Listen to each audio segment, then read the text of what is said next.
What's good, y'all? It's your boy, the real Free. Um, hey, it's been a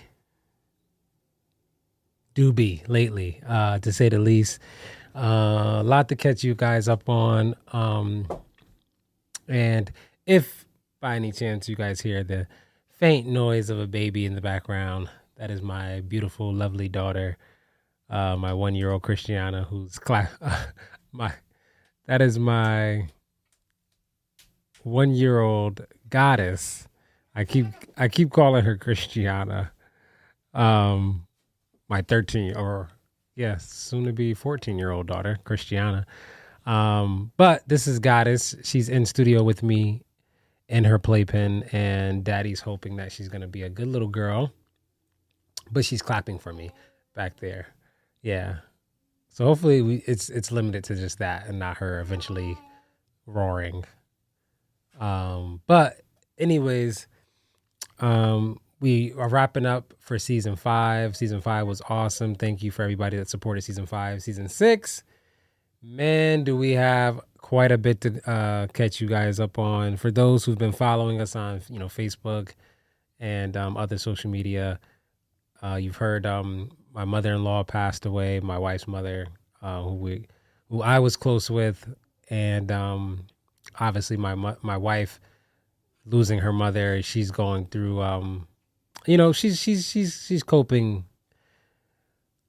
as well as could be expected, and I'm very proud of how just strong she's had to be preparing for everything, and managing, just helping her mom with so much in these the last 7 years even that we've been married, that I've known her. She's been like a huge part of her mom's life and taking care of her mom. So losing her dad, several years ago, 3 years ago, and then now her mom, she's going through a lot. But you kind of layered that on top of this has also been, I want to say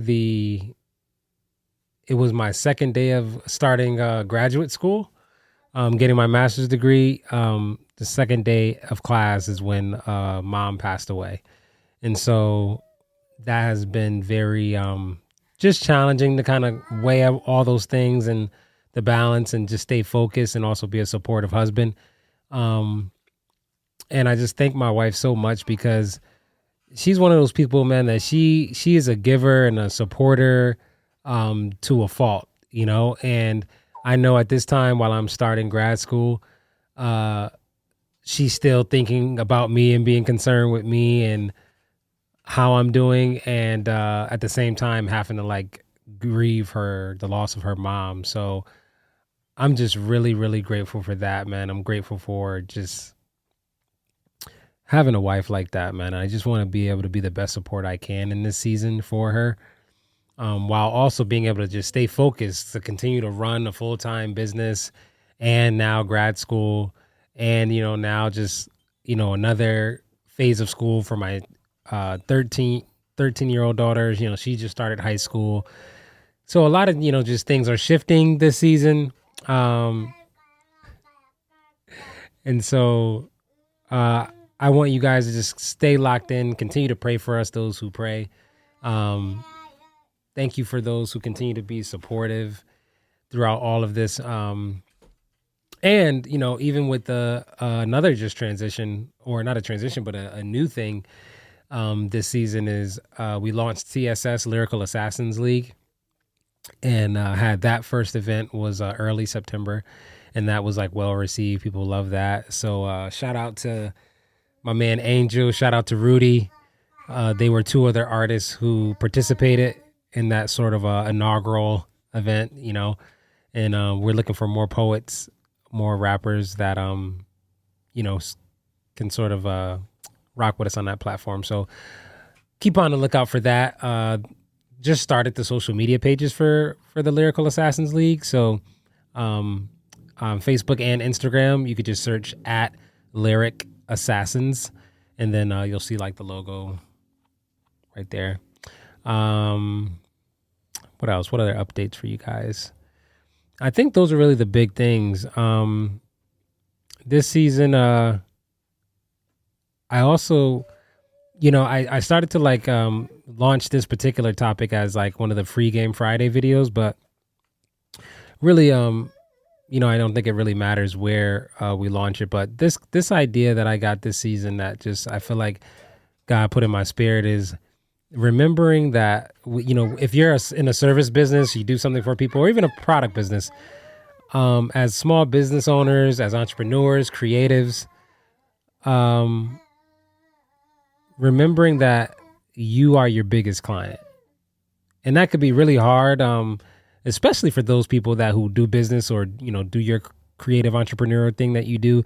If you come from a place of like a lack mindset or a lack mentality, you could always feel like, as a business owner, you got to keep chasing wherever the money is, the dollar is, right? You'll bend yourself, stretch yourself thin. You'll undercharge people for things that, you're worth way more than that, right? If you have that sort of lack mentality, because you're just like, I got to make the money.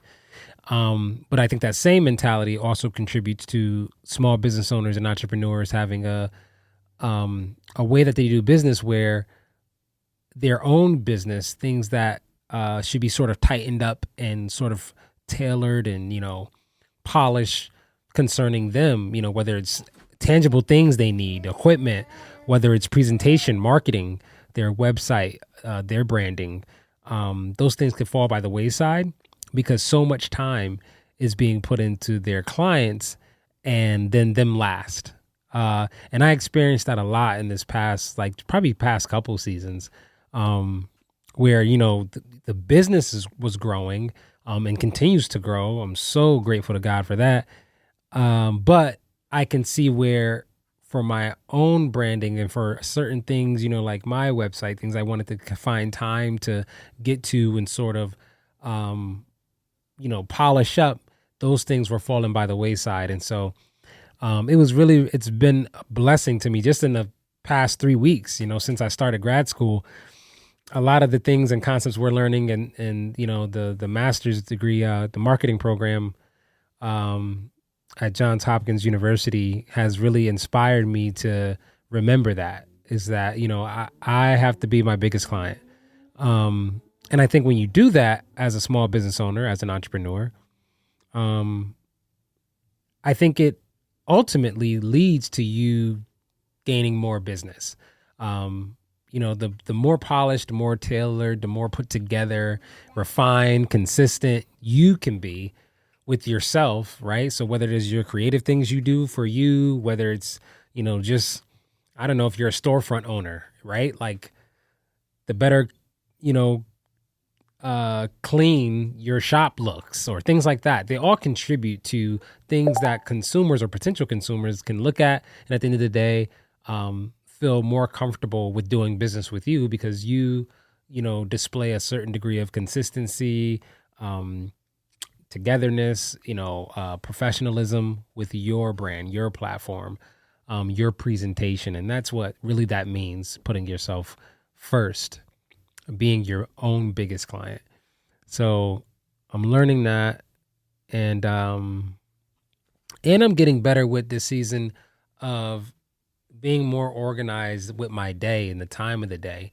I've made a commitment really in my mind since the passing of my wife's mother that I wanted to commit to not bringing work home from the studio. And so it doesn't matter what kind of work it is. I know historically I would come home if I, did whatever I did in the studio all day, I'd come home and I would still be doing a ton of editing from my phone, whether it was like posting on social media, whether it was, clipping reels, things like that.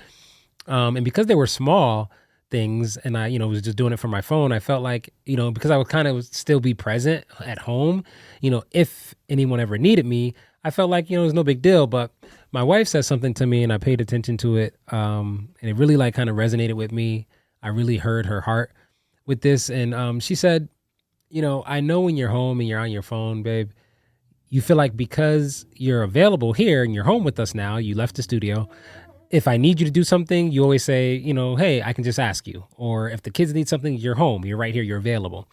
But she said, when I see you on your phone, because I know you also primarily work from your phone, whether it's reaching out to, consultant clients, whether it's, again, managing social media, creating content for other clients. When I see you on your phone, I feel like you're not available. And I said, well, babe, sometimes I'm just on my phone and I'm only, just playing a mobile game or, scrolling, every now and then on social media, just like you're doing on your phone or someone else. And she said, yeah, but you work on your phone. And so when I just see your phone in your hand, in my mind, I tell myself you're not available. Even if in that moment you actually are, you're just playing on your phone, a video game. And so I decided that, I want to kind of be organized in my workday to be as efficient as possible. And so whenever I leave here, whether it's 6, 6:30, 7, when I get home, I can put my phone down and just be more, not just physically present at home, but aware. And so, and I get all this time with this little one here. Yeah? You agree? Exactly. You agree? You agree. That's right. Thank you. Hey, you know what? I don't think the baby has made a debut on the show. So let's see. Maybe that's why she's screaming at me. You want to say hi to the... All right, don't call me. You want to say hi? All right, because you were determined that they were going to hear you anyway, right? Right? All right. All right, say hi. Say hi. No, don't touch the mic if you can't knock it over or anything. Are you gonna speak or you gotta hold it? You gotta grab it. You gotta feel it first. Okay, feel it. Don't, because she's definitely got a hold of some of the studio foam on the walls and like rip pieces off of it. So I definitely don't want her to touch the foam on the microphone. Say hi.